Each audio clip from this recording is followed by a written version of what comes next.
This Oklahoma Sooners defender is putting the fear in college football.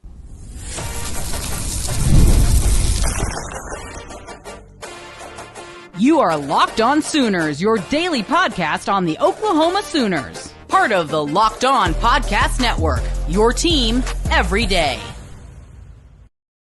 What's up, Sooner Nation? I'm John Williams. He's Jay Smith, and today's episode is brought to you by FanDuel. Right now, new customers can bet just $5 and get $150 in bonus bets if your first bet wins. Head to FanDuel.com to get started. On today's show, we got Oklahoma softball moving to the Super Regionals for the 16th consecutive time. We've got a big-time recruiting update for the Oklahoma Sooners, but we're going to start here because Brad Crawford of CBS Sports ranked the top 26 most feared defenders in college football for 2026.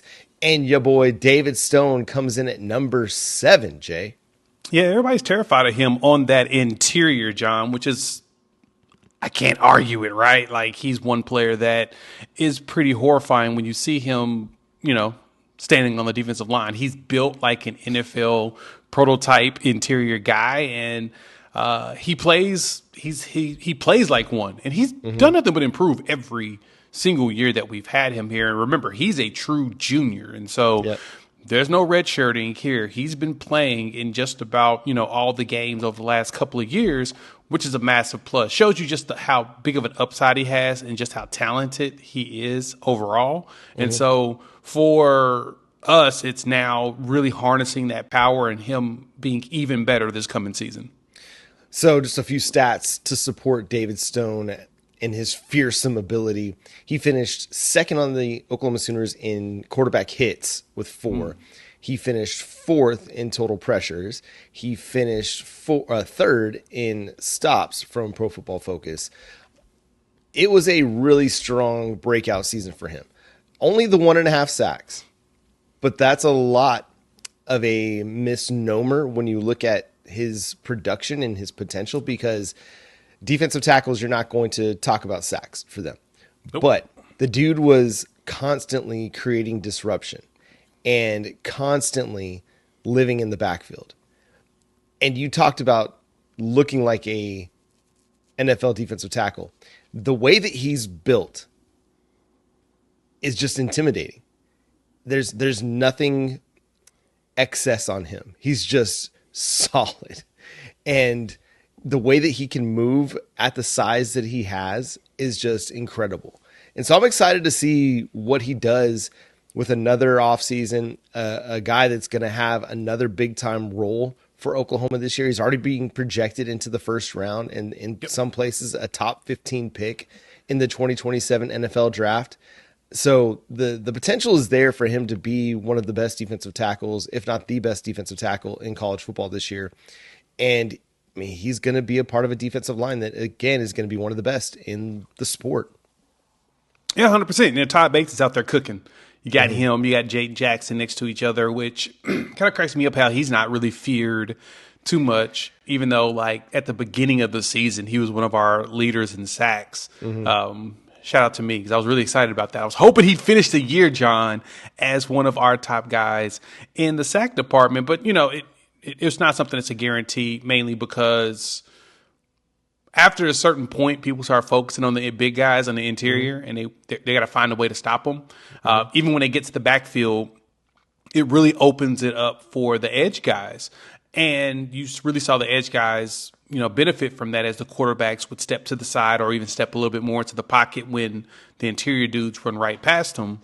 That was something that we've always was hoping Jaden would be able to take advantage of and others would take advantage of, but you didn't really get that when it came to Jaden and Stone throughout the year. That's why the numbers weren't super high, especially for David or whatnot, with the way that he played. So the hopes is that we get and see more out of them this coming season. We see the growth out of them, but I think this entire defensive line is going to really cook. It will, and it'll start from the interior with David Stone. And you mentioned Jaden Jackson. Everybody's been sleeping on him forever. Like, they slept on him coming out of high school. Remember, he was a 3-star prospect. And then that spring that he ultimately committed to Oklahoma, he then got his 4th star in some spots. But you also see defensive tackle lists not mention Jaden Jackson as one of the best defensive tackles in football. And he is absolutely one of the best defensive tackles in football. He's just so good. And he's been so good for 2 years. I think people just forget how good he is. And because David Stone is awesome, again, Jaden Jackson gets a little bit overlooked. But I want to take you back to what David Stone said about Jaden Jackson coming out of high school. I wouldn't be as good if I didn't have Jaden Jackson playing next to me. And it's a symbiotic relationship that those two have together. It's Jaden Jackson is a bully in the interior as well, and it takes a little bit of the pressure off of David Stone to let him go work. I want to ask you, though, but what about our guy Taylor Wein? Like, that guy led Oklahoma in tackles for loss, led him in sacks, was incredibly disruptive, especially during that stretch when R. Mason Thomas was out. He was awesome. People sleeping on Taylor Wein. Yeah, it appears that they're trying to say that they don't believe in him. You need more people. And that's kind of what you're trying to get out of this entire conversation around like Taylor Wein right now. And he's going to go out there and be as disruptive as R. Mason Thomas was last year.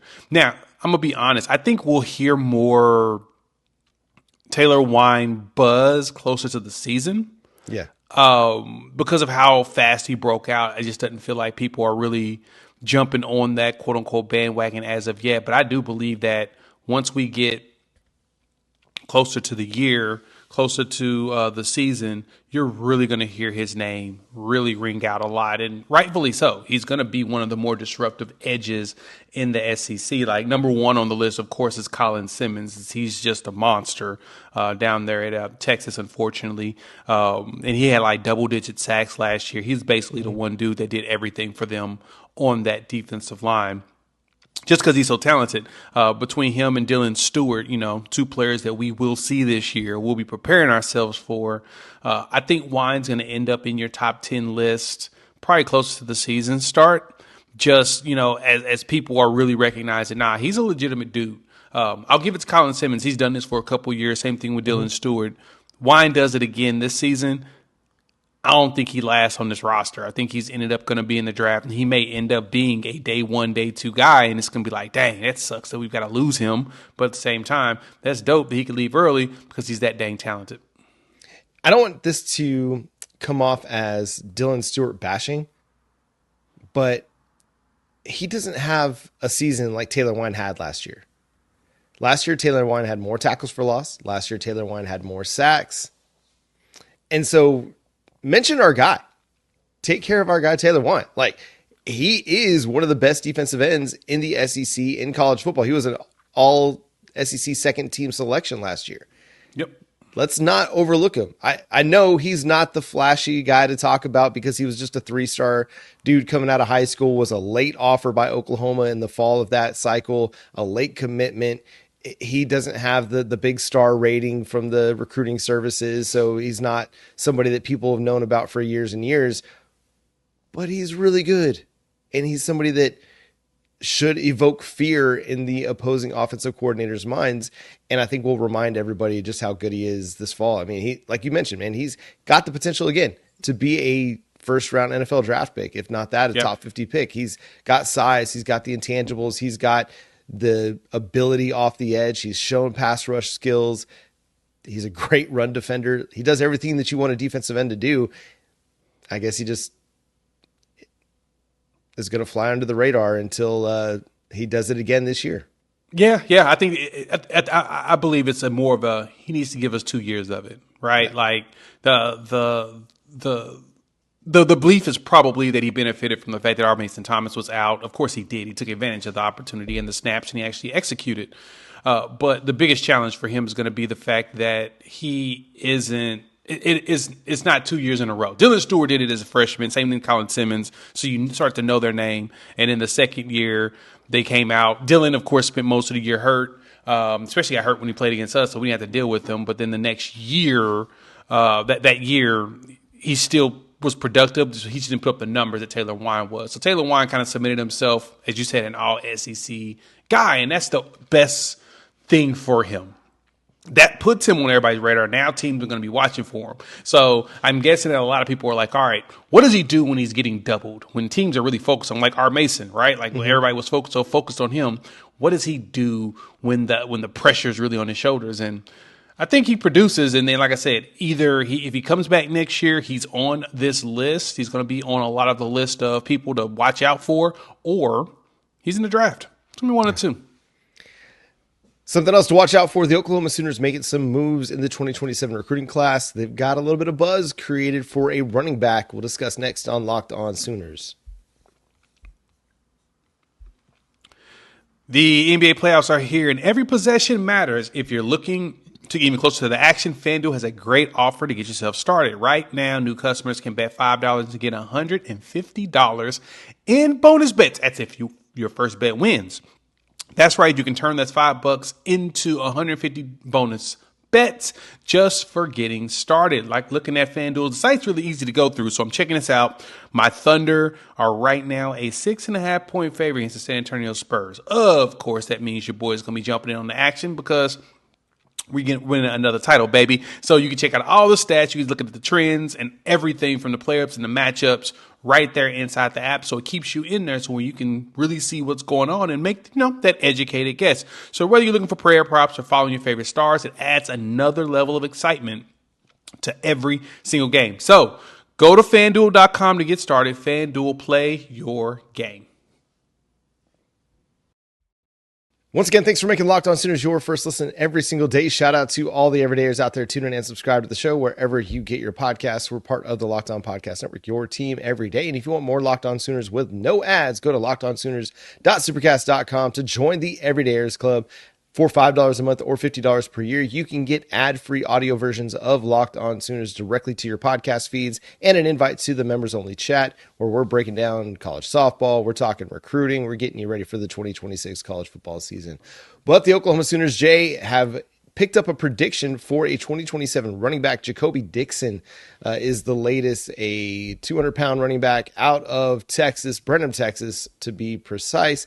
He holds 24 offers from the likes of Florida, Miami, Michigan, Mizzou, Ohio State, Oklahoma, Ole Miss, Oregon, TCU, Tennessee, Texas, Texas A&M, Texas Tech, Vandy, and SMU. Yeah, you name it, he's probably gotten an offer from a larger school out there, which is the key thing, right? When you're looking at it, Oregon's, the Ohio States. He is a 3-star industry ranking and composite over at 247, but he's a 4-star at ESPN, and they think he's a top 30 running back in the country, top 50 player in the state of Texas. But this is one of Dylan McCullough's first few offers. He's probably the second or the third 2027 offer after Jackson Stokes had decommitted, actually flipped and went to Cal to stay closer to home. Now Oklahoma's looking to add another running back to the class, and truth be told, he may be that dude. I think he ran for 2,300 yards 2 years ago or whatnot, and I think he dealt with some injuries or something like that or whatnot while he was down there and he swapped schools. But he ran for 2,200 yards and 34 touchdowns 2 seasons ago at Brenham. And so he put up some numbers. And, it's kind of hard to put up those kind of numbers in Texas regardless of the size of the ball you're playing. So I think Dylan McCullough's starting to lock in on the guy that he wants to add to the class, basically his guy. We got Keldrick Ben, who's basically recommitted and is locked in. So you need to get you a second one. And I think this may be a guy that he's going to consider. Yeah. So Dixon plays out of the Woodlands.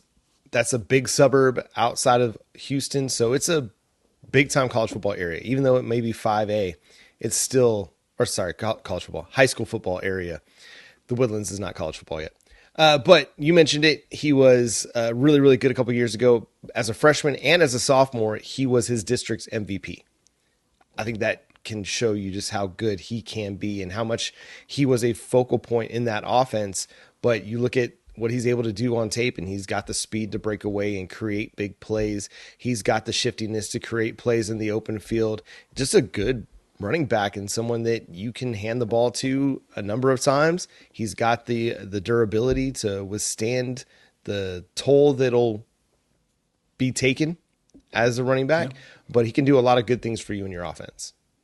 I mean, what you're looking for is a back that can contribute, and probably contribute early. I expect that room to be fluid for the next couple of years until we get somebody that really established themselves at number one. Now, granted, there's a good chance that going into this season, we have a number one. It could be X-Rob, Torrey, heck. Like I said, Jonathan Hatton could be that dude that walks in and says, hey, this is my job. Y'all try to take it from me. So we're just waiting to see who's going to be the player that's going to end up taking the reins of it. Health is always, of course, important. You always need bodies. You know, Lloyd Avant could be a guy. He could go in there and put up some numbers. You're like, oh, dang, where did this come from? I expect him to contribute. We'll see who becomes that number one. But that's what's most important right now is that Oklahoma needs to establish who the top back is. And going into 27, you know, with that class, you know, Keldrick Ben being already in there. I mean, I think if I'm correct, he's still going to take his OVs at a couple of other programs. And that's mainly because, you know, his running back coach left, which is understood. It's kind of one of those, go see the world, see if you want to make sure you're sticking in. And if that's the case, cool. If not, you know, Dylan McCullough's going to find somebody else that he prefers, you know, maybe a little late in the cycle, but he'll be able to figure it out. And he's got a few other players he's offered. I know he offered TJ Lewis out of Bolingbrook, Illinois. Bolingbrook, Illinois. He's another back that Dylan had offered. He's another bigger running back as well, roughly 6 foot, 6'1"-ish, 215 pounds. So you've got a few, you know, nice sized body backs that Dylan is very interested in. The question is, who's the one that he's going to end up locking in and closing the deal on? Yeah, you talk about the running back room right now as it is, and listen, it's deep. They've got 5 guys that they can make an impact with. They've got 5 guys that they feel like can lead the way. You know, Lloyd Avant, might have slept on him as one of the bigger portal additions, started the spring game for you. So I think this next 7 months is going to tell us a lot about the direction and the future of the running back room, because there's no telling what it could look like this time next year, because at some point you're going to need to see either Xavier or Torrey take the reins of that running back room. And they've got the potential to do that, to be the leaders of Oklahoma's run game. We just haven't seen them do it for a full season yet. But you've got a lot of guys. You mentioned Jonathan Hatton. Don't forget about Dezeffin Walker either. I know you're not, but for our everydayers out there, let's not forget Des Walker, who was really, really good in the spring game and has done nothing but receive high praise from Dylan McCullough during his time at Oklahoma. So it's a strong room, even though there's not a definitive answer at the position right now. I think there are a lot of really intriguing answers that, hey, if we look up this time in, you know, October, and you could pick any one of those guys and say, hey, this person's leading your team in rushing, you wouldn't necessarily be surprised, because they all have the potential to lead Oklahoma in rushing this season. It's just going to be a matter of, one, who's healthy. It's going to be a matter of who's been consistent, and how Dylan McCullough decides to distribute the running back snaps. So it's going to be interesting to see how this position evolves over the next few years, because there's, I think, still a lot of things that could change. Not saying they will or won't, but at some point you're going to find yourself up against it in a numbers game, because you have too many good running backs. That's a very good problem to have, and we would like to get to that point. So, let's go ahead and make the magic happen there, gents. Yeah. Let's get to the point where we've got too many good players. Yeah. And so circling back to Dixon here, a lot of these offers are coming here really late in the cycle. You know, he had a strong list, but it's here in the last few weeks that his recruitment has really picked up. You know, got the Oklahoma offer back on April 30th. Vanderbilt was also April 30th, Missouri, April 30th. I'm wondering if maybe some medicals came in or something, and everybody's getting a chance to see him, because Miami was also April 30th. Or maybe that's just when 247 Sports decided to update the timeline. Yeah, I don't know. But everything else was prior to the 2025 season. Everything was back in May, you know, spring, winter. So there's a lot of teams that were early on him. You know, even as a freshman, you know, Tennessee offered him, Texas A&M, Texas offered him after his freshman season. So there's a lot to like about his potential, and I'm encouraged to see where he goes this season, because if he has another big year, I mean, he could end up as another 4-star potentially in the class. Yeah, he could be a big addition, and like I said, we could use another running back, and Dylan needs to get his first dub that he wants to start, and we'll see if this one's it, if it's somebody else. And then 2028 to me is the year that I think we really get him picking out a player. Yep. The Oklahoma Sooners were dominant in the Norman Regional over the weekend. What's coming next in the Super Regionals was discussed next on Locked On Sooners.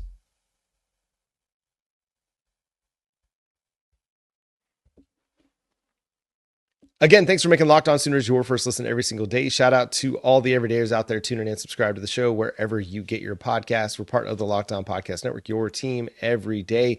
The Oklahoma Sooners went 3-0 in the Norman Regional, outscoring their opponents 28-1 in the 3 games, picking up run rule wins over Binghamton and Kansas on Friday and Saturday before their 8-1 win over Michigan on Sunday to move on to the Super Regionals. It's the 16th consecutive time Oklahoma has made it to the Super Regional round, and they've won 19 regional round games in a row dating back to 2019.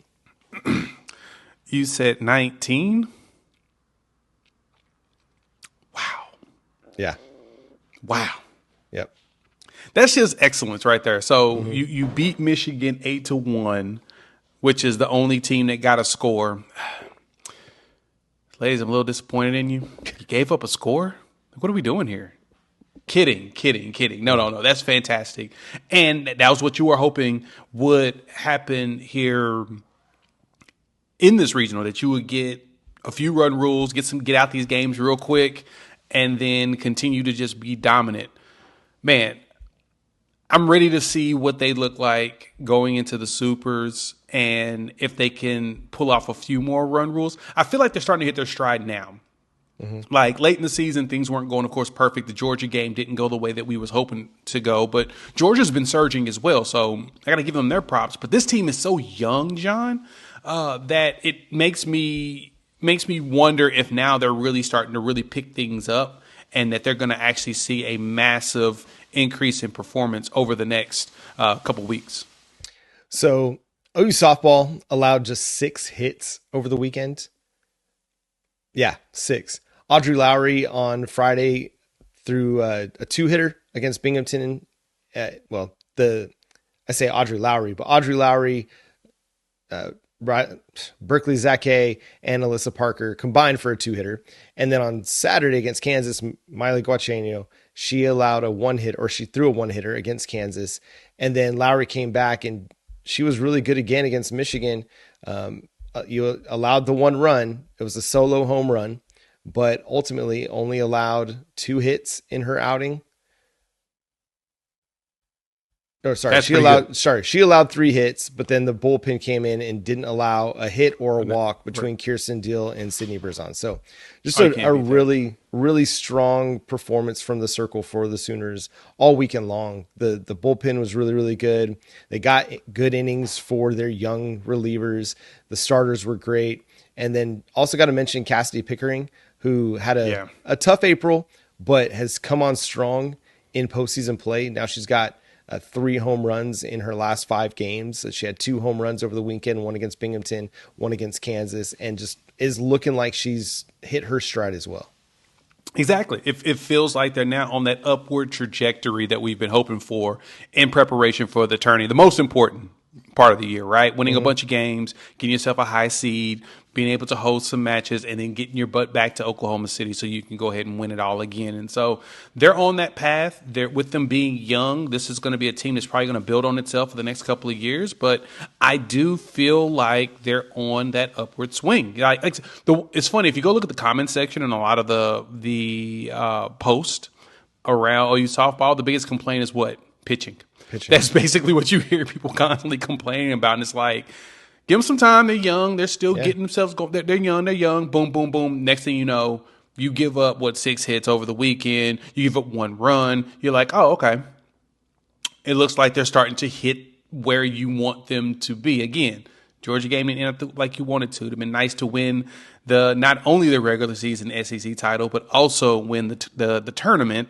But whatevs. No, that don't matter. You still end up hosting. You're still one of the top seeds. And now all you got to do is get to Oklahoma City, head on to the championship, to the World Series, and knock all these folks out. And really shut up the haters, right? Because the haters are here to see our downfall because Oklahoma's been so dominant in softball. All you got to do is keep doing what you're doing. Keep the upward trajectory. I expect them to end up in the final series. I think what you mentioned about them being young is a really underrated part of this team. Audrey Lowry, she's just a sophomore. Miley Guacheño, just a sophomore. And then you talk about the bulk of the lineup are juniors and under. You only have Isabella Emmerling and Abby Dayton as your seniors in the lineup this year. So you've got a lot of this that's going to come back next year. But the other part of that, Jay, is you only have 2 players on this team that have won a national championship. And so this team is learning how to win. And that's a process. And it takes time to figure those things out. It takes time to figure out that, hey, if we're up 5-0 on a team in the SEC, you can't go to sleep on it. You cannot rest on your laurels and expect you're just going to walk away with a dub. What did we see from Ole Miss and Texas Tech? Especially when you're playing these good teams in the postseason, you cannot sit back and relax until you have the final out in the game. Texas Tech and Ole Miss, or Texas Tech taught Ole Miss that the hard way. And so this is a team that came in, they locked in, and they took care of business this weekend. So really, really strong performance from them. Baseball heading into the postseason, coming out of a series loss to Tennessee. They'll face LSU in the SEC tournament. Baseball is going to make the NCAA tournament. They're not going to host. They'll have a hard path to super regionals, but this is a team that's capable of putting up some big numbers and going on a run. Yeah, if they do it right, they'll be heading to Omaha. That's what's most important. Mm-hmm. They need to figure it out. But, yeah, they've got a tough path ahead of them. And just the season hasn't ended the way that we had all hoped, especially with how hot they started. They're kind of going the opposite direction. But I think they're starting to stable out now. It feels like at least. But, yeah, that Tennessee series just was not what I was hoping we would have gotten. I was hoping we was able to pull that one out. Yeah. But, yeah, they won't host, and that's okay. They'll be just outside of hosting, too. That's the thing that sucks, is that it won't be that, there's like, oh, there's no chance of hosting. No, they had a chance. They had an outside chance. They were a few spots away, and it just did not finish out right. But as long as they lock in, get the pitching back going, keep the bats going, they should find a way to at least advance a little bit further into the playoffs and hopefully get themselves to where they can at least make supers. All right. Hey, Jay Down was in Baton Rouge over the weekend for his daughter's graduation. Yeah. Tell us about Baton Rouge real quick, but also there was a special guest at this graduation ceremony. It's kind of funny. Yeah. So my daughter graduated from LSU. Yeah, I know. Whatevs. But while we were there and I looked up, you see this giant human being walking around. Like, who is that? Sure enough, it's Shaq. Someone can't miss. And he graduated with a master's again. So this is his 5th degree. 5. That dude loves to learn. And that was basically the premise of his commencement speech after he walked the stage. He basically told them that, always be learning, always be curious, always, chase knowledge and all of that or whatnot. And it was good to see, him even at his big age and how rich he is and how famous he is. He's still out there trying to learn. He's still trying to grow and still become a better person. And thought that was pretty cool to see him getting that degree or whatnot. And, yeah, he told everybody now they can tell everyone that Shaq was lucky enough to graduate with them. So, hey, we taking advantage of that, baby. We're going to use that phrase going on. Like, Shaq actually got a chance to graduate with my kid. That's a lucky guy, isn't he? Yeah. he just always seems like such a great person, and he's personality. He's a great guy. And seeing some of the videos from over the weekend down at the LSU commencement was just a lot of fun. So congratulations to your daughter. Jay is on dad duty this weekend, so did the graduation and then made the trek over to Florida to help move his daughter into her new place out there. So shout out to Jay, shout out to his daughter for just having some great bonding time this weekend, I'm sure. Yeah, I'm tired. Yeah. Ready to go home. I'm ready for my bed. That's right. All right. That's going to do it for today's episode of Locked On Sooners. Thanks so much for tuning in, being a part of the show. Subscribe to the show wherever you get your podcasts. We're free and available on all podcast platforms and on YouTube. So hitting that subscribe button, hit that notification button to let you know when new episodes drop. But if you want ad-free versions of Locked On Sooners, go check out the Supercast in the Everydayers Club at lockedonsooners.supercast.com, where you can get ad-free audio versions of Locked On Sooners directly to your podcast feeds for $5 a month or $50 per year. You also get the invite to the members-only chat. Go follow Jay at Unfair Sports. Go check out his channel, Unfair Sports, for more Oklahoma Sooners and college football coverage. You can follow me at John9Williams and read my work covering the Sooners over at SoonersWire.com. The show is at Locked On Sooners on all of your favorite social media platforms. But until next time, he's Jay Smith. I'm John Williams. We'll talk to you then. Boomer! Sooner.